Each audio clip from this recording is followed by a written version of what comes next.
with our best player of the game, Calvin Abueva. Umpisa hanggang huli, na-injure ka pa.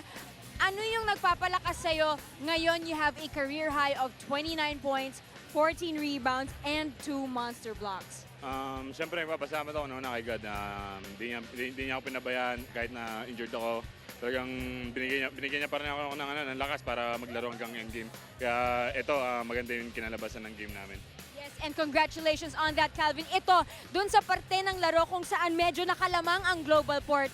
Kahit kayo'y nasa winning streak, ano ba yung dapat i-improve ninyo as a team?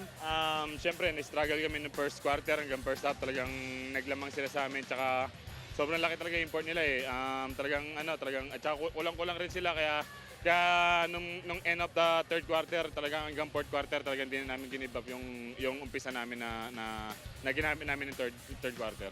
Tuloy-tuloy ang laban ninyo. At ngayon, dahil kayo ay on a winning streak, malamang mas excited ang mga Alaska fans and PBA fans as well. Anyayahan mo na sila and also say hi to your loved ones. Una-una, siyempre, hi sa baby ko, kay Calvin James na nasa hospital ngayon. Tsaka sa asawa ko, thank you sa suporta. Tsaka magpagaling ka. sa pamilya ko sa bahay, sa mga taga Davao, kay Vice Governor Pineda, kay Tori Chua, kay Nanay Baby Pineda. Ipapasalamat ako sa suporta nyo.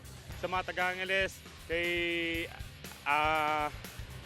Nanay Bitog, sa Bitog family, sa mga kay Tonton, kay Tadjolko, tsaka kay Leo Abenido, Awit, sa mga sumusuporta sa akin. Talagang nandyan lang sila sa mga Alaska fans, sa management. Talagang suporta sila sa akin talaga sa buong team namin.